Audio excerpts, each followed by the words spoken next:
Hi, I'm Nancy Canyon, and I'm going to read my short story, Drawn by Hairs. Drawn by hairs. The greatest events are often drawn by hairs. Events of great pith and moment are often brought about by causes of apparently no importance. On a bad hair day, you are forever fixing your hair in a found mirror. The rear view at the red light, the van side mirror in the Sears parking lot, the ladies' room mirror just inside your office building, a purse compact so small it only reflects a square inch of your head at a time, and the funhouse reflection in the back of the spoon you use to stir cream into your afternoon coffee. When you arrive home late, you go to the bathroom mirror and do one little thing, and your hair looks better than it's ever looked before. What gives? I'll never forget Mother's words. We're short haired people.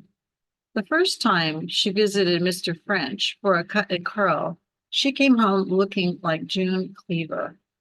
When she turned 60, she feared her scalp have absorbed enough toxin from the color chemicals to make her a candidate for brain cancer.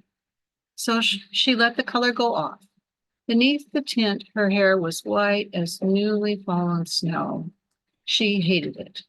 She died at 63 from an unrelated cause. My sister's first husband had straight black hair that hung to the middle of his back. When he needed a trim, she would reach for the kitchen shears. One cut became particularly memorable. The top bunched straight up, and the sides and back hung loose. He wore a blue stocking cap for months, waiting for grow out. Years later, and remarried, she cut her new husband's hair. When they came for a visit, he hung his head sheepishly. He giggled about the bad haircut that she'd given him. She had a way of humbling her men with her kitchen shears. In the early 70s, wigs were all the rage, traveling wig shows set up in hotel rooms across America. At one such show, bright lights highlighted wigs pinned on faceless styrofoam heads. The proprietor pointed out a human hair wig and guaranteed it would make me look just like Elizabeth Taylor. She said my features were perfectly balanced like Liz's. I couldn't afford the Liz look-alike wig, so bought a cheap synthetic black wig permanently styled in a smooth page boy. It had several drawbacks. I couldn't hear the short order cook while waiting tables. It was too hot to wear during the summer, and it made me look like a slut. I remember the proud way my father looked at me as I finished primping for my junior year semi-formal dance. I wore my curly brunette hair pinned up, a wiglet styled in a slash of curls fastened to the crown of my head. My hand-sewn dress fit perfectly, royal blue crepe with a deep scoop neck trimmed in light blue satin piping. You look beautiful, he said, his gray eyes misting. I smiled and sprayed Lily of Valley eau de toilette on my pulse points. Someday you'll be Miss America. I giggled and blotted my lipstick. He always said that. Take a good look at yourself, he nodded in the mirror. You will, mark my words. It was beauty day at the nursing home. One at a time, the patients were wheeled into the shower and shampooed while their scrawny and wrinkled bodies shivered in wheelchairs. Once dried and dressed in clean house dresses, they waited to line for a turn with the beautician. Mother had the beautician use the same brush rollers and pink plastic pushpins she'd been setting her hair in for the past 20 years. While the operator sectioned and rolled her baby fine hair, Mother's stroke-altered face took on the countenance of a contented cow. Combed out and sprayed, her filmy white hair contrasted sharply with her black saucer eyes and the red lipstick she adeptly applied without a mirror. Her best days corresponded with beauty day. Her hair was done and her face was on. What more was there?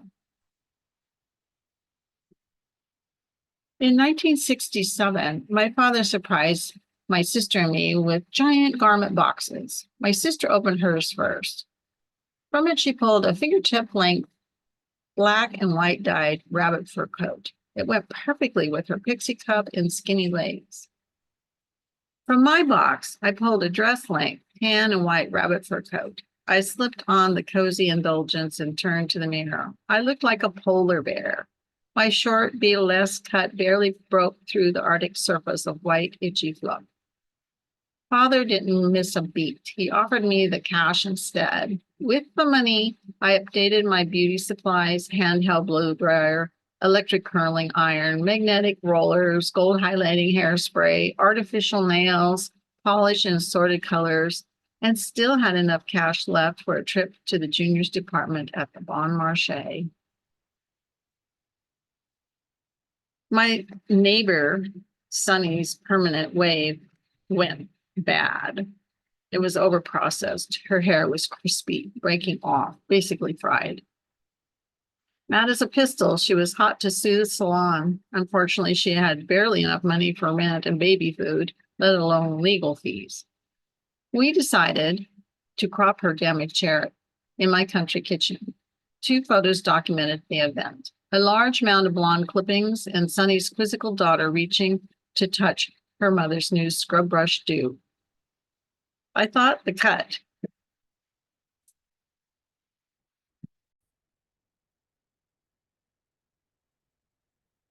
I'm sorry for the pause here.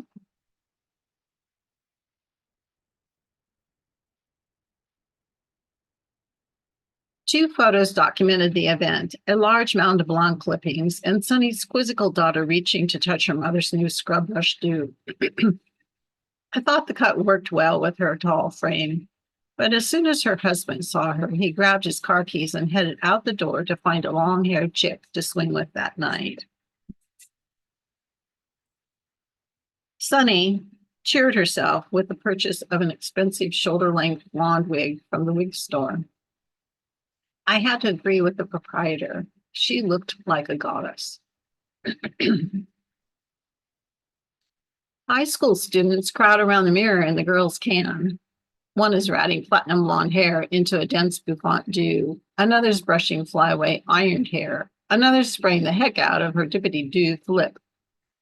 Cigarette smoke and BO mixed with the smell of Aquanet and flowery perfume. A cheerleader adjusts her leather sweater, hikes up her pantyhose, and looks down her nose at the fat girl standing next to her.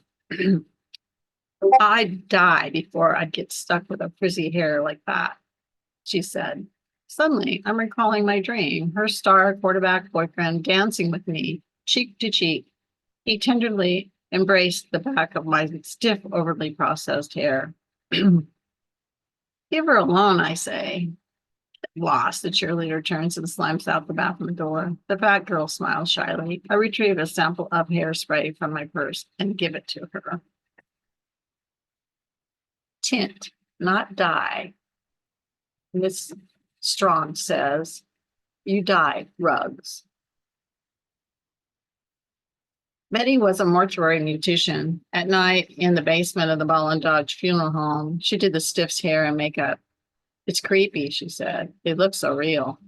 She twisted her fingers together and smiled weakly.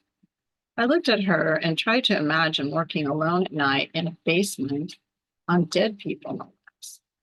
I realigned my spit curl next to my cheek. Hair keeps growing after you're dead, you know, she offered. I didn't know that. Just for a while, not forever. A fellow beauty school student complained her legs were going numb. She had always been a whiner and got the brush off from the instructors. As it turned out, she had contracted a rare form of polio and soon was checked into the hospital for an extended stay. After returning from a short visit, the head instructor wagged her finger at 2 students and said, "You two, go do her hair. She looks terrible. It'll make her feel better." I imagine the doctor noted on her chart that day, patient turn corner on her way to full recovery. A fellow beauty student beauty school student gave me a manicure. I was 5 months pregnant and the talk of London School of Hair Design. She confided to me that she'd lost a baby. Even after the funeral, she kept hearing her baby crying. It got so bad that she'd go to the nursery to pick up the baby and rock her. I went a little crazy for a while, she said, pushing back my cuticle. Now I'm fine. My advice to you is never forget a single detail about your experience. Flutters and kicks and your milk coming in. I took her advice and memorized every nuance of my pregnancy. Hard belly contractions, acrobatics at 1 a.m, the first bit of colostrum oozing from my nipples, and hirsutism.